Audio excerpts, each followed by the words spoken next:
Well, today we're here to talk about access to finance. Why not?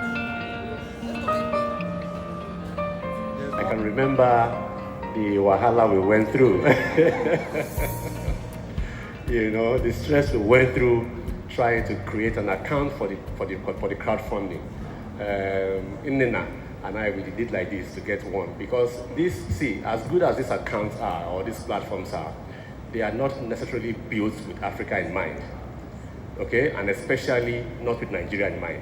The moment you try to start, to create an account on any of those popular crowdfunding platforms, you hit a brick wall. In Kickstarter, if you don't raise all your money, everything goes. So for me, a safe bet was to go with GoFundMe.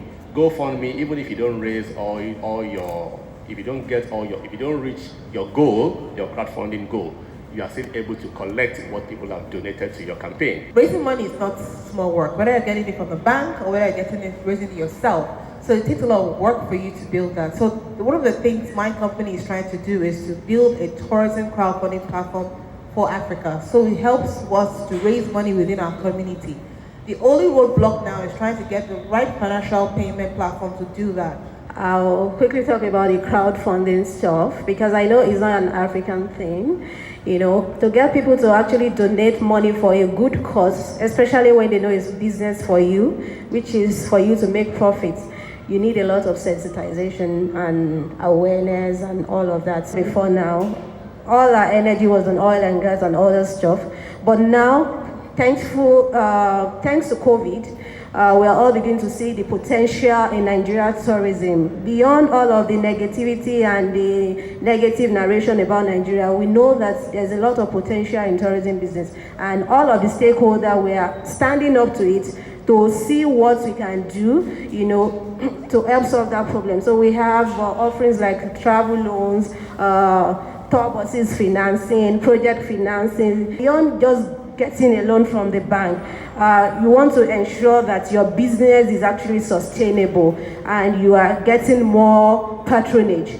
As of 2017, from a Smithson survey that was done, 80% of jobs created in Nigeria are from the MSME sector. So we thought that it would be good for us to provide access to finance to MSMEs to support their businesses, to expand and upscale, and then provide direct jobs. Well, today we're here to talk about access to finance. Currently, there's an intervention that was that Mr. Governor, created 1 billion naira for the tourism sector. So this program is called Lagos Economic Acceleration Program, and this loan is at 5% interest rate yearly. This loan is one of our most flexible loans because we realized that the tourism sector was most impacted. When I say out of all this, everybody, I'm sure we're all impacted by COVID, but the tourism sector felt it much more. So this was what led to the intervention. For you to have access to this loan, you have to have LASRA, which is the Lagos. You have to obviously ensure, because Lagos State Employment Trust Fund, our jurisdiction is Lagos State, so you must be registered with a LASRA, and of course you must be a taxpayer, so you have to come with your tax ID as well. All this can be done online, by the way. You don't need to come to our office. You just have to go to apply.lsctf.com or just go on our website. But I'm just giving the brief summary of the requirements. One of the beautiful things about crowdfunding, it allows you to test your product and your services to know if is this worth spending money to go and actually do. Is this something that if I raise money and I do a good job, if I go to the bank or go to the trust fund, they'll see that I've been able to raise money and see if it's something worth investing in. So thank you for that. If I may ask, did Nigerians buy?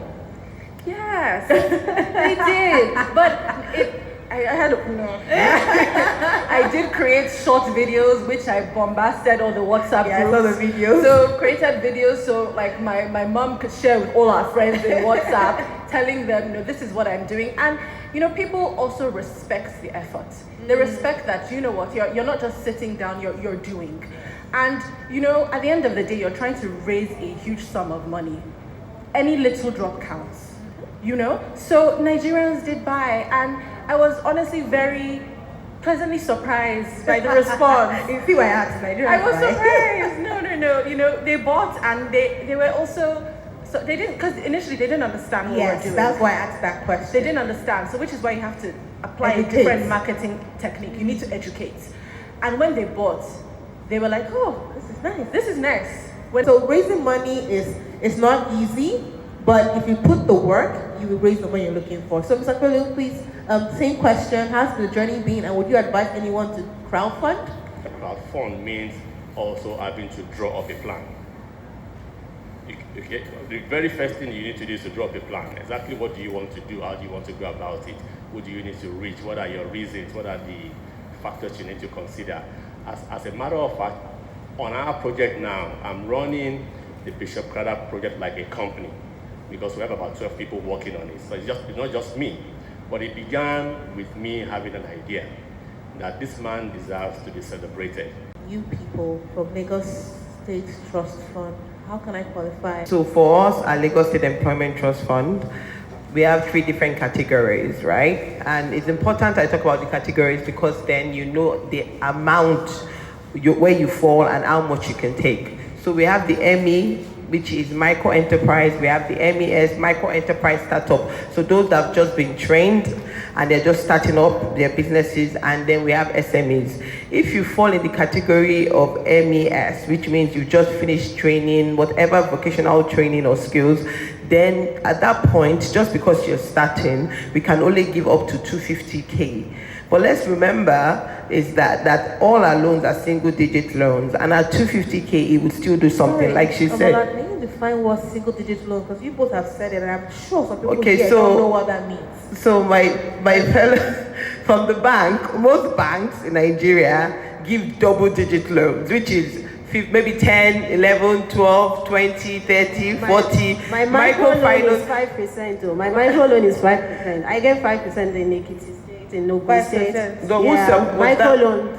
For micro loans. Okay. Without collateral. Without collateral. People, So what's the maximum for that? What's the maximum? 500,000. Okay, exactly. Okay. So we give up to 5 million at single digit loans. Wow. Without collateral. I mean, no, without. Right? Yeah, you can come. So I mean, this is a trust fund created by it's the Lagos State Employment Trust Fund created by the government to actually support MSMEs. So one of the things we cannot do is to go and start charging double-digit loan.